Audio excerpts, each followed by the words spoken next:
Y la palabra diácono es la traducción del término griego diáconos, con K, que normalmente significa siervo o mensajero. No perdamos de vista este significado, siervo o mensajero. Solamente el contexto de los versículos puede determinar si el término se utiliza en su uso ordinario o como una designación técnica de un líder de la iglesia. Este término griego se utiliza 29 veces a través de todo el Nuevo Testamento, pero solamente 3 se refieren a alguien que desempeña un cargo dentro de la iglesia, es decir, el oficio de diácono. No se sabe con certeza cuál es el origen del diácono, pero muchos estudiosos de la palabra de Dios creen que los 7 escogidos en Hechos 6 proporciona el prototipo del diácono en el Nuevo Testamento. La razón por la que muchos no se atreven a llamar a los 7 los primeros diáconos se debe a que el nombre griego diáconos no aparece en ninguno de esos 6 textos del capítulo 6. Solo aparece el verbo relacionado diaconeo, que significa servir, en Hechos 6:2. Y la otra diferencia es que el texto menciona a los apóstoles y no menciona a los ancianos. No obstante a todo esto, Hechos 6 nos proporciona un modelo o paradigma que parece haberse seguido en la iglesia primitiva. Es necesario entonces realizar y revisar este pasaje en detalle. Por favor, acompáñenme a Hechos capítulo 6, versículos del 1 al 6. Hechos capítulo 6, versículos del 1 al 6.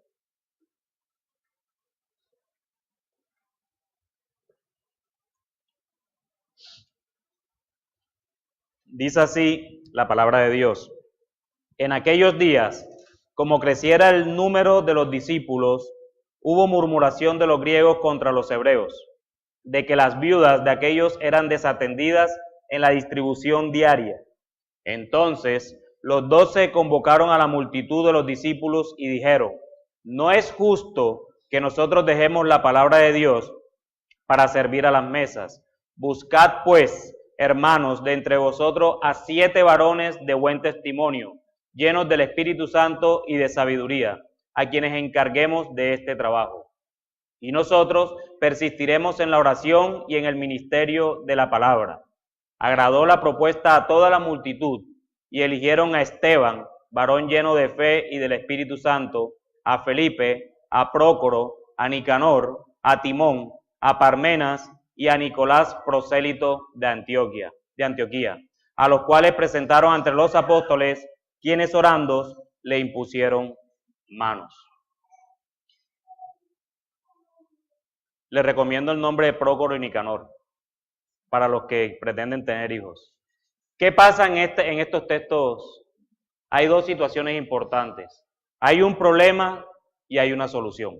El problema, la necesidad de elegir a los 7 surge del crecimiento propio de la iglesia. Al crecer la iglesia, crecen las necesidades y eso lo vemos a diario, obviamente, en nuestra iglesia.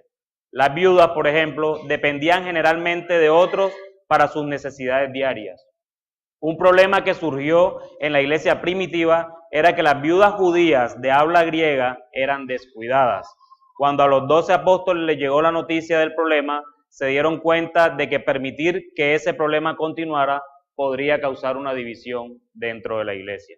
Pero había otro problema adicional. Entendieron que si se distraían los apóstoles en el servicio a las mesas, se desviarían de su vocación primaria, que era predicar la palabra de Dios y dedicarse a la oración.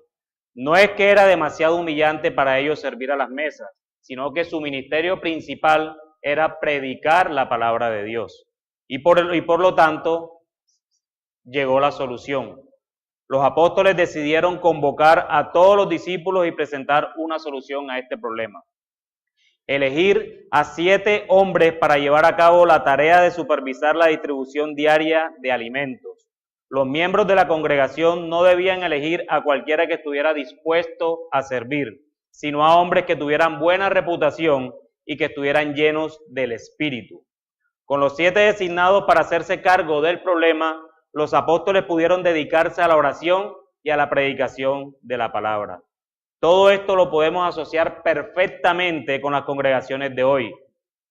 Los pastores o ancianos son aquellos dedicados a predicar la palabra de Dios. Y a medida que la iglesia crece, las necesidades crecen con ella. Y por lo tanto se necesitan varones piadosos que dirijan el servicio con amor, que estén pendientes de las necesidades de la congregación. Si bien es cierto que Hechos 6 no nos muestra la palabra griega diáconos en ninguna de sus partes, sí podemos tomar este modelo bíblico y aplicarlo a la iglesia de hoy, que está dirigida por los oficiales ancianos y diáconos. Me imagino que el domingo anterior el pastor Edwin les estuvo explicando el ministerio pastoral y por eso hoy estamos explicando o enseñando acerca del ministerio diaconal. Son los oficiales de la iglesia. En la mañana de hoy, mis hermanos, quiero llevarlos a conocer este oficio más detalladamente a través de las Escrituras. Y por lo tanto, dividí esta enseñanza en 3 encabezados. El primero, los requisitos para el oficio de diácono. El segundo, las funciones del oficio de diácono. Y el tercero, como normalmente acostumbro en todas mis enseñanzas, que me encanta la apologética, coloqué razones para afirmar que las mujeres no pueden ser diaconisas.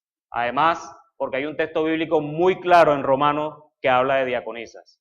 Y no podemos ocultar ese versículo en la Biblia. Y la idea de esta enseñanza es hacerle apologética a ese versículo, definiendo el por qué no hay diaconisas en la iglesia. Entonces comencemos con nuestro primer punto, que son los requisitos para el oficio de diácono. Y quiero que me acompañen a la carta que el apóstol Pablo le escribió a Timoteo, la primera, en el capítulo 3, versículos del 8 al 13.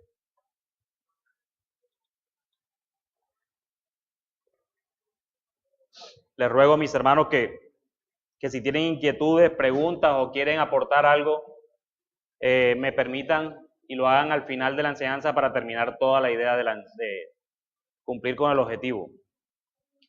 Dice así la palabra de Dios. Los diáconos asimismo deben ser honestos, sin doblez, no dados a mucho vino, no codiciosos de ganancias deshonestas, que guarden el misterio de la fe con limpia conciencia, y estos también sean sometidos a prueba primero, y entonces ejerzan el diaconado si son irreprensibles.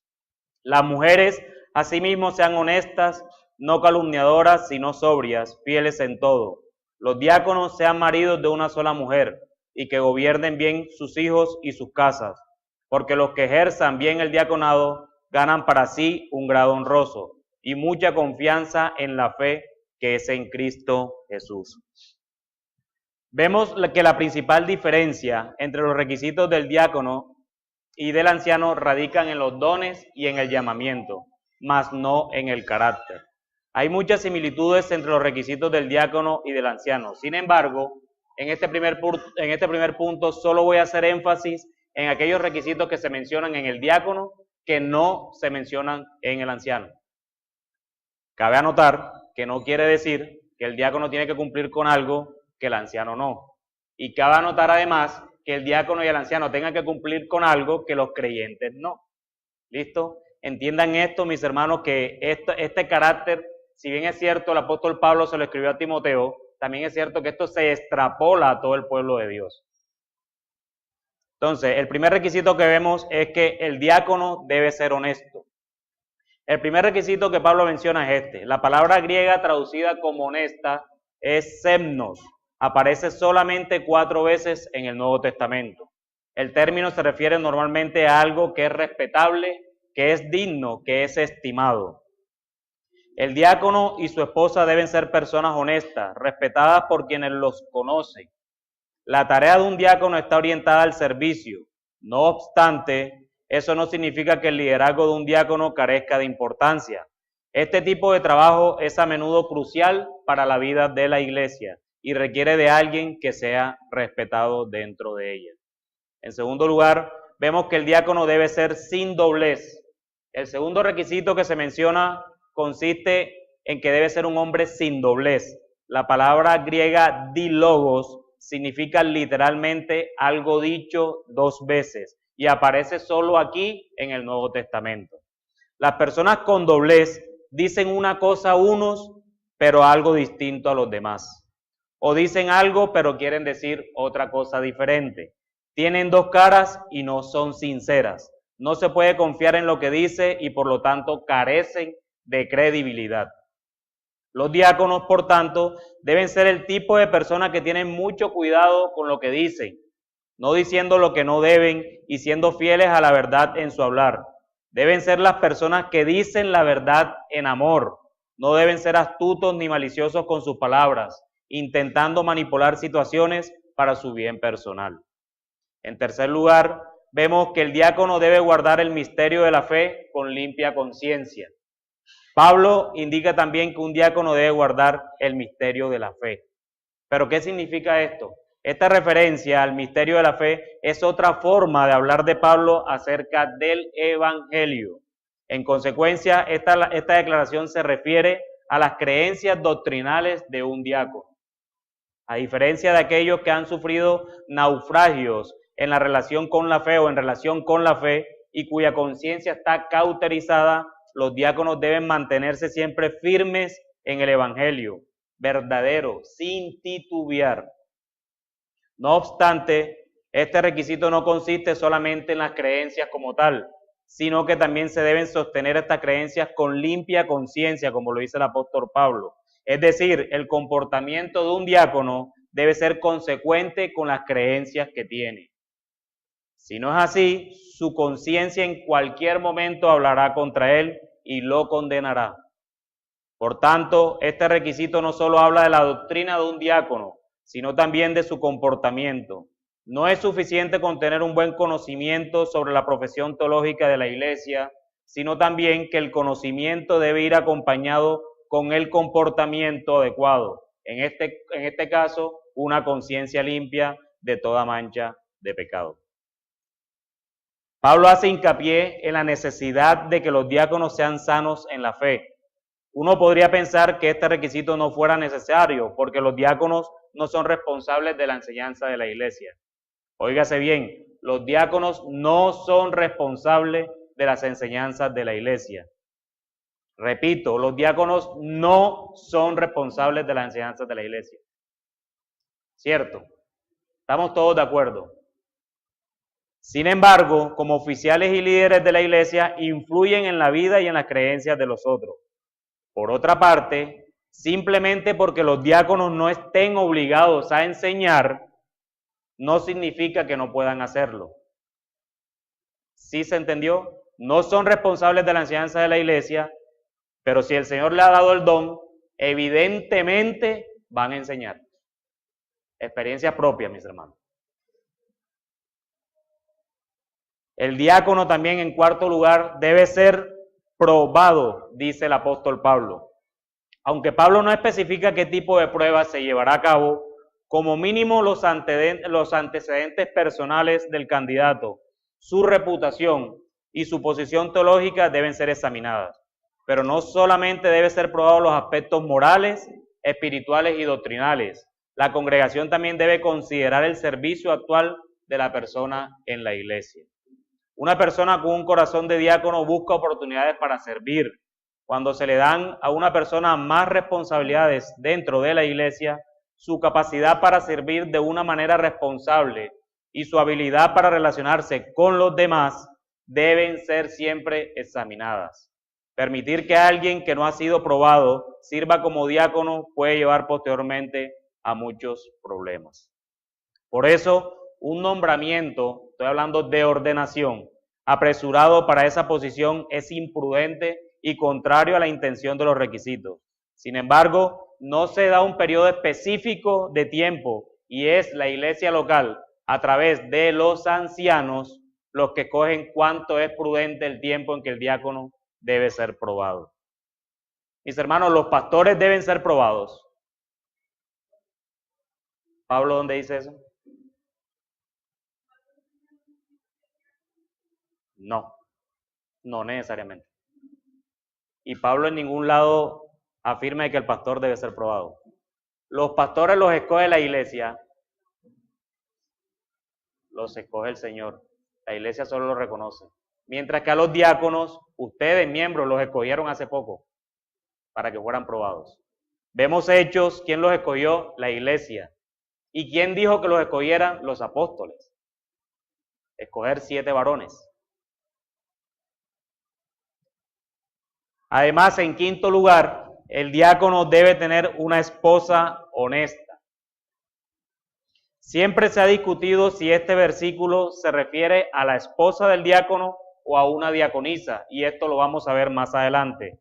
Por lo pronto lo tomamos como si se refiriera a la esposa de un diácono, como la iglesia lo cree. Las esposas de los diáconos deben ser honestas, no calumniadoras, sino sobrias, fieles en todo.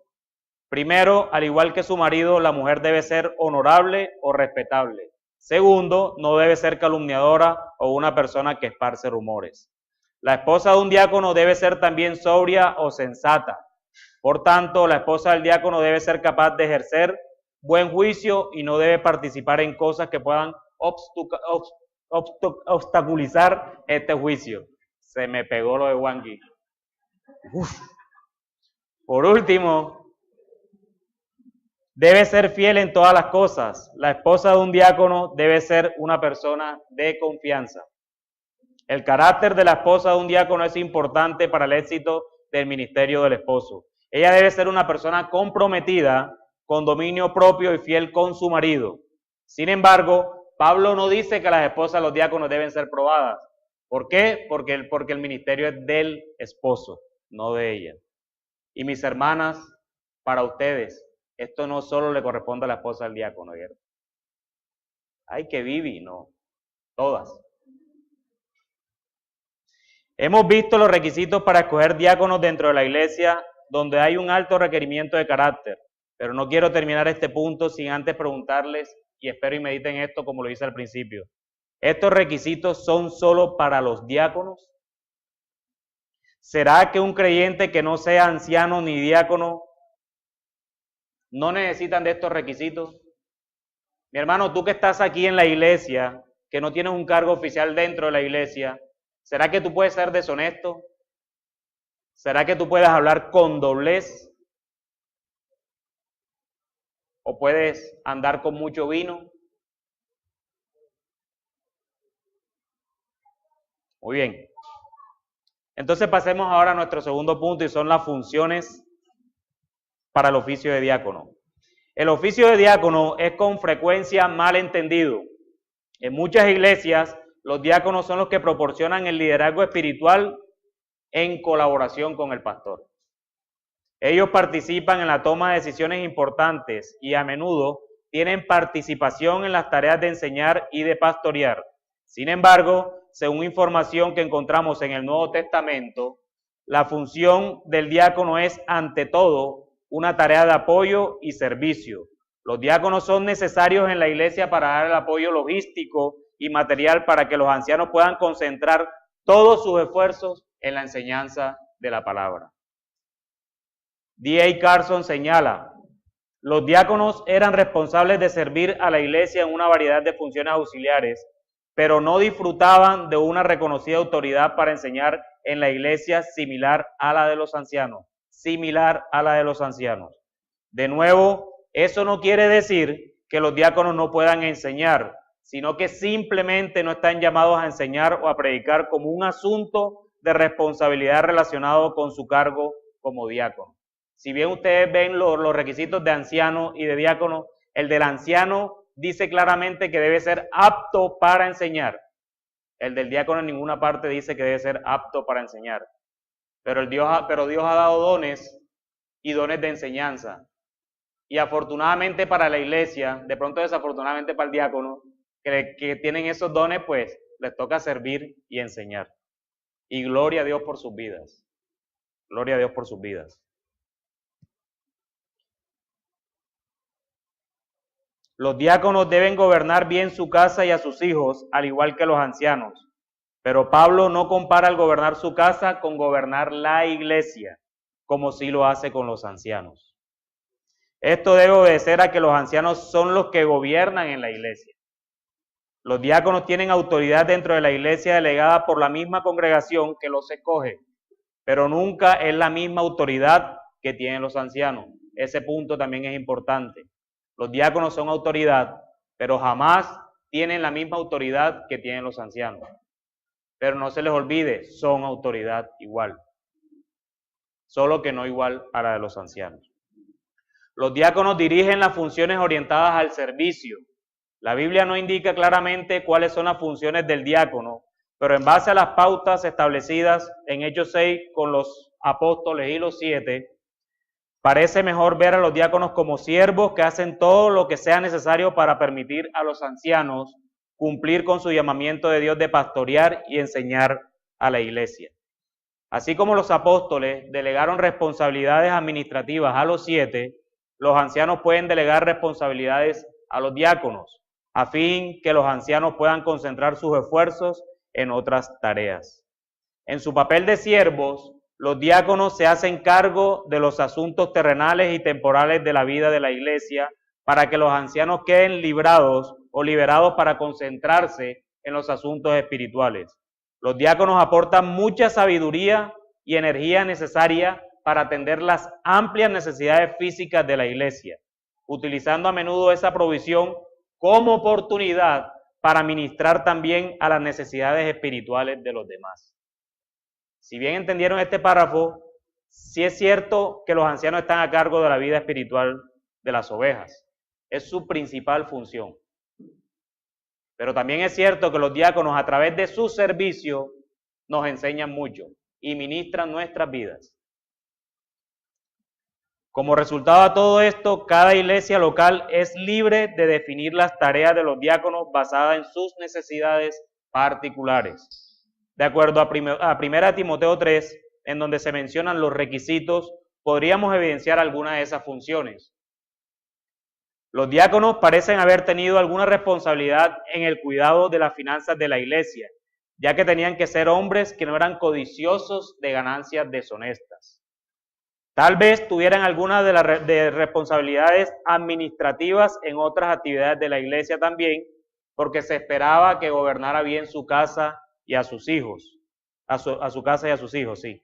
Y también es posible que ministraran para suplir las necesidades físicas de aquellos en la congregación o la comunidad que necesitara ayuda. Por otra parte, si el versículo 11 habla de sus esposas, como lo creemos, entonces también es probable que participaran en algunas visitas casa por casa y aconsejaran, ya que las esposas debían ser no calumniadoras. Pero, ¿cuáles son algunos de los deberes de los cuales los diáconos pueden ser responsables en la actualidad?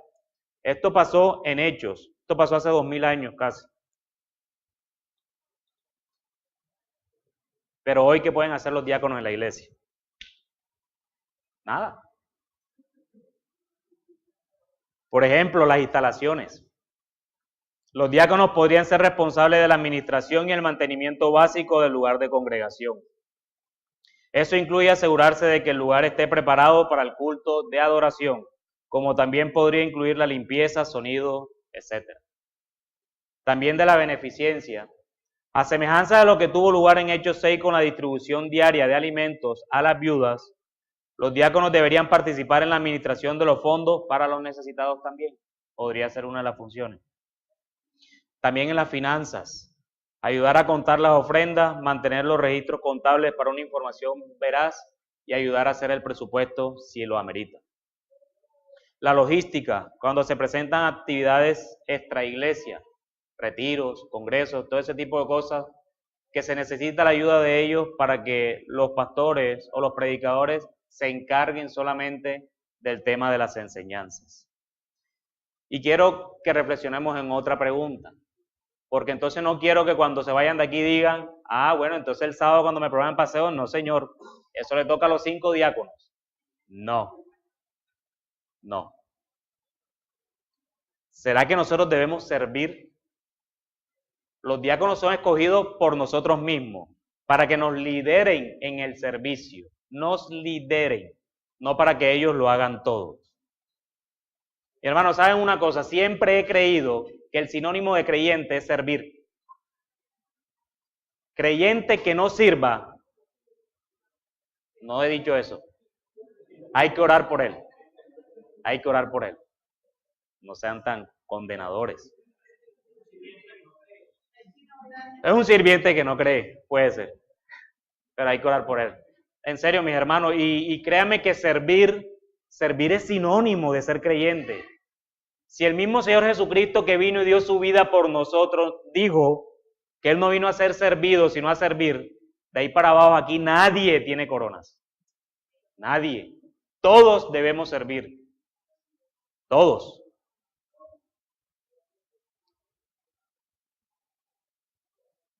El tercer punto de esta enseñanza, como se lo dije en el inicio, a mí me gusta mucho la apologética. Y por eso lo llamé las razones para afirmar que las mujeres no pueden ser diaconisas. Y espero y las mujeres no se me ofendan.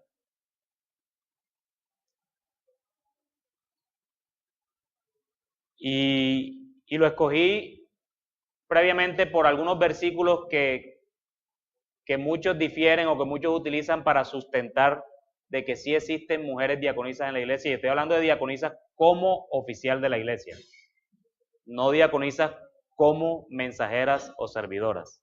Por eso les dije al inicio que significaban mensajero o servidor. Si no estoy hablando de diaconisas como oficio dentro de la iglesia. Y quiero que tengamos en cuenta 3 textos. El primero de ellos fue el que les mencioné en 1 de Timoteo 3:11, que dice: las mujeres asimismo sean honestas, no calumniadoras, sino sobrias, fieles en todos. Es verdad que el texto griego de este versículo es ambiguo en relación a si Pablo se refiere a las esposas de los diáconos o a mujeres que son diaconisas. ¿Por qué? Porque dice las mujeres, no dice las esposas, ¿cierto?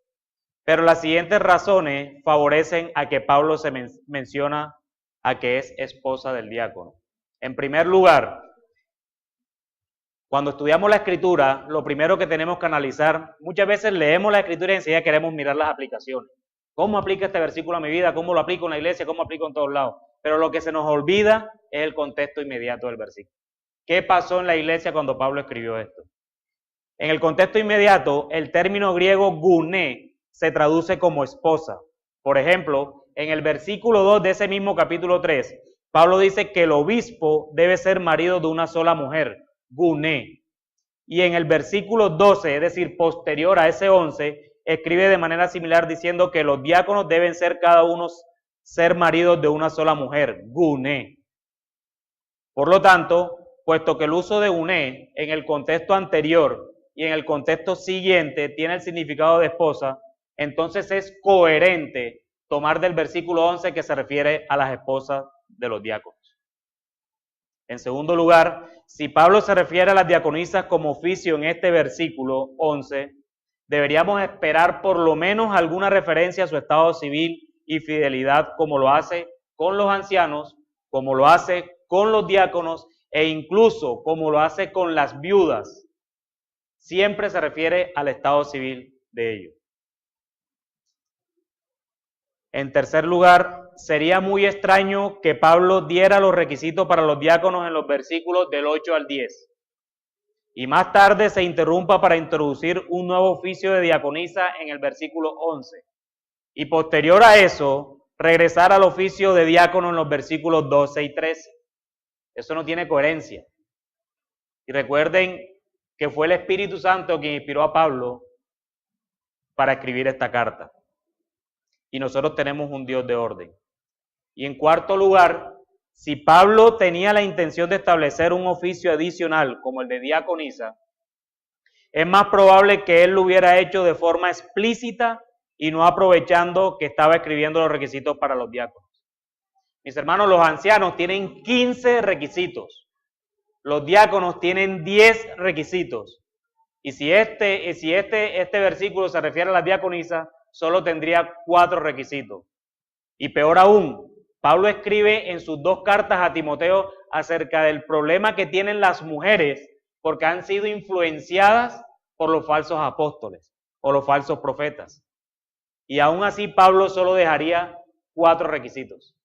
No tiene coherencia ese versículo para apoyarlo como un oficio de diaconisa dentro de la iglesia. El otro versículo es 1 de Timoteo 2:12. Dice, porque no permito a la mujer enseñar ni ejercer dominio sobre el hombre, sino estar en silencio. Pablo prohíbe a la mujer enseñar y también prohíbe tener dominio sobre el hombre.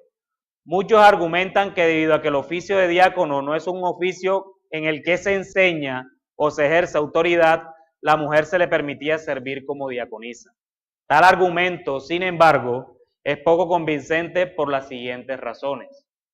En primer lugar, si bien es cierto que a los diáconos no se les da un ministerio de enseñanza, es un error suponer que los diáconos no ejercen ninguna autoridad en su ministerio. Los diáconos son siervos, pero también son líderes en la congregación, y como líderes tienen autoridad. Los diáconos ejercen autoridad en el ámbito físico y logístico dentro de la iglesia, lo que no sería apropiado para las mujeres porque entonces ejercerían dominio sobre el hombre.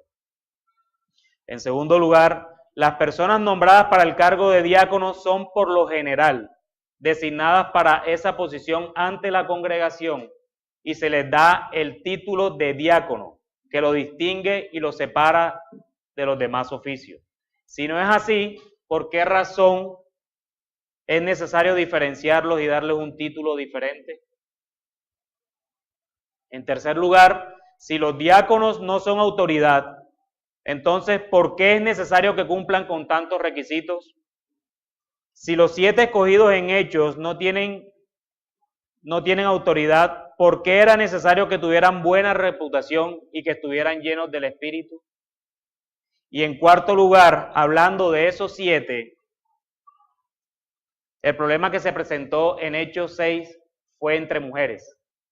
Y aún así, los apóstoles escogieron 7 varones.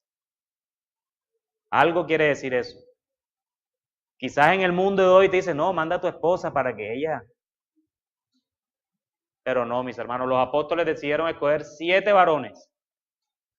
Que la iglesia escogiera 7 varones para resolver un problema entre mujeres. Y bastantes mujeres que había en esa época en la iglesia primitiva. Y el tercer versículo al que me refería es a Romanos 16, del 1 al 2.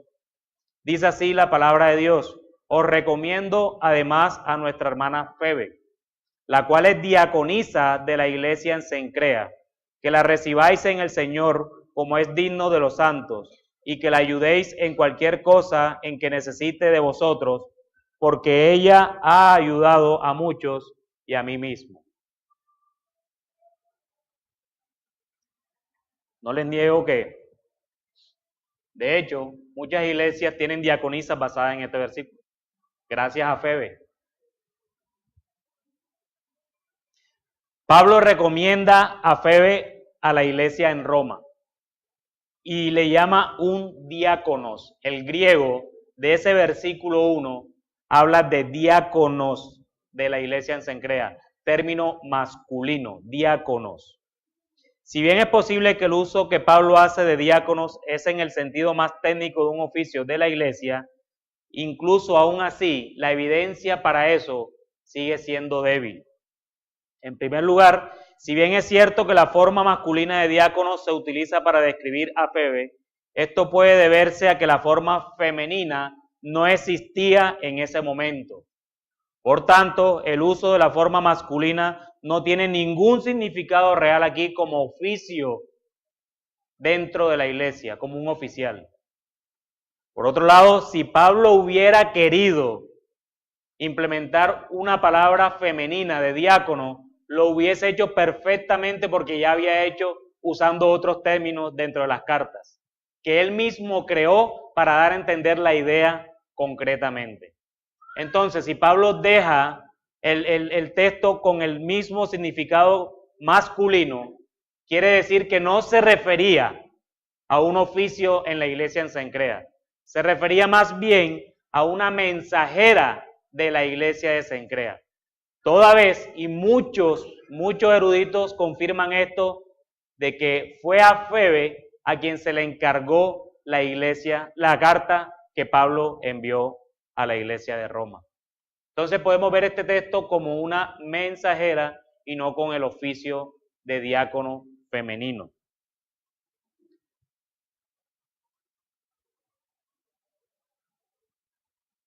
Aunque las razones para no permitir que las mujeres sean diaconisas no son tan fuertes como las de no permitir a las mujeres ser pastoras, Hay pruebas suficientes de que no era el plan de Dios para la iglesia.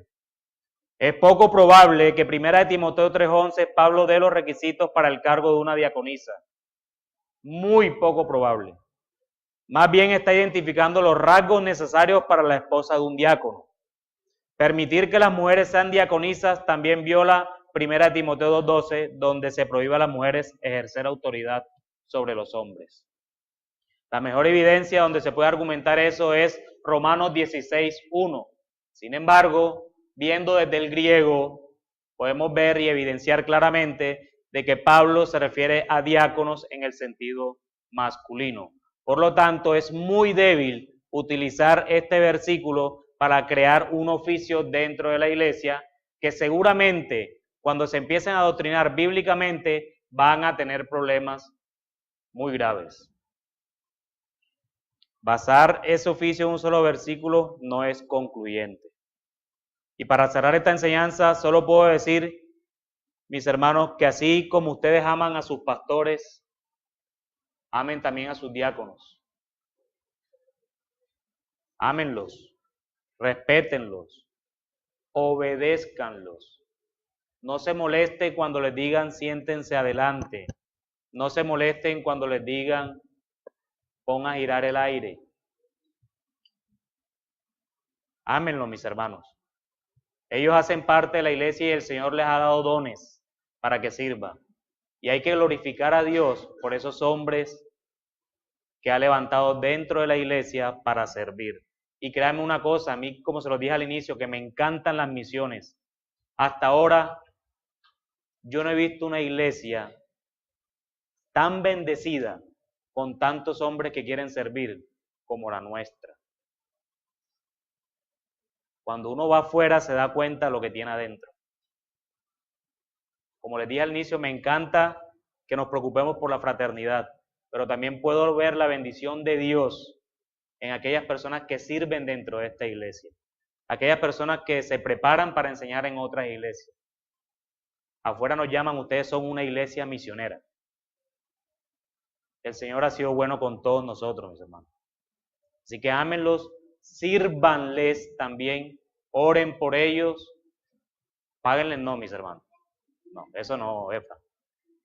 Pero también así como oran por ellos, también ayúdenles a servir, porque como se los dije, el significado o el sinónimo de un creyente es servir, servir.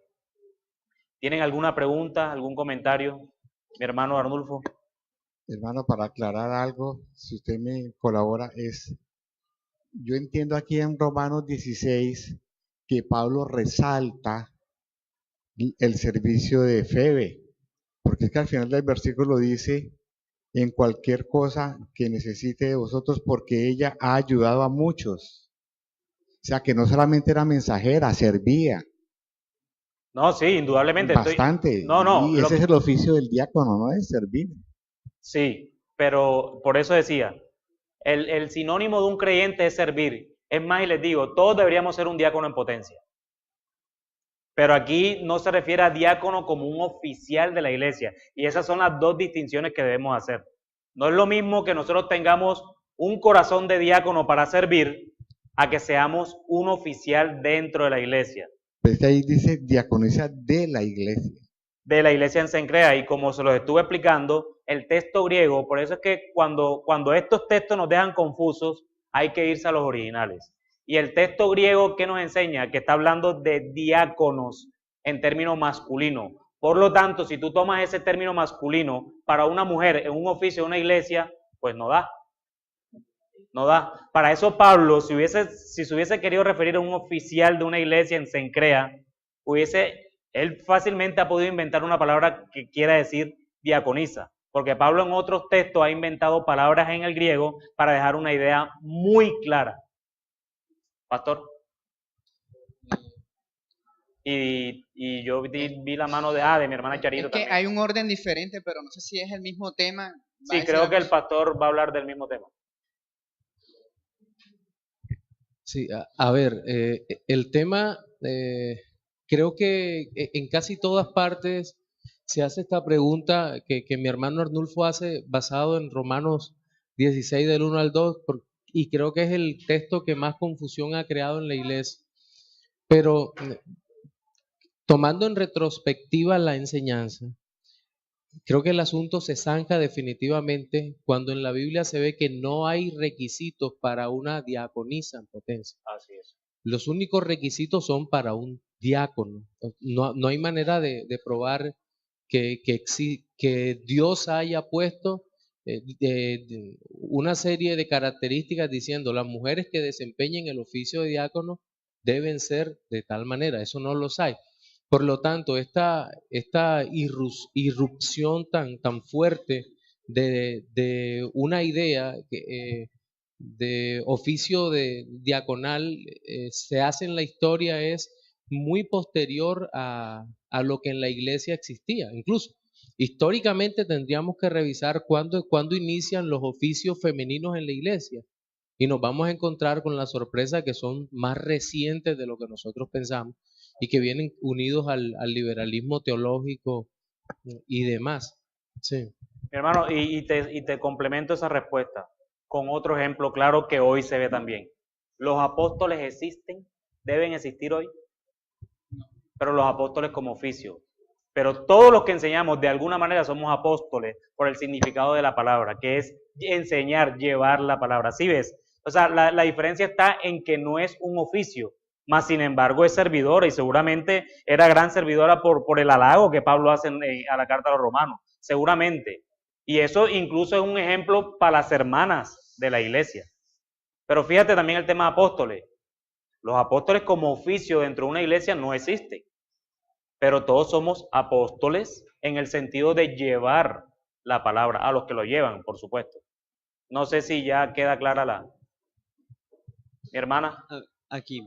No, yo quería decir lo siguiente. Bueno, son varias cosas. Sí, una de las cosas que quería decir era lo que dijo el pastor Alex. Incluso un argumento externo de la Biblia es el contexto histórico de esto.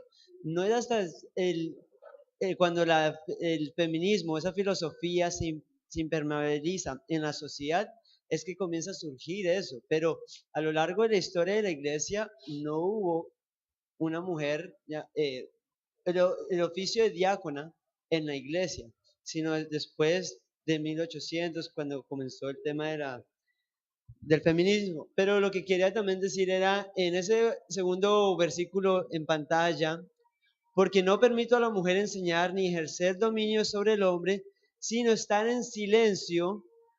Muchas personas a las cuales yo he tenido que hablar acerca de esto, dicen de que era porque era en aquel entonces y que allá la mujer en aquel entonces era oprimida y todo.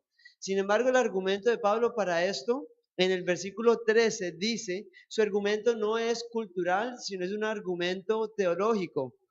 Dice, porque Adán fue formado primero desde Eva. Entonces el argumento por el cual no debe enseñar o ejercer dominio no es un tema de cultura, porque Dios creó al hombre más que a la mujer. Ahora, eso no significa que la mujer va a ser pisoteada y va a ser menospreciada y todo.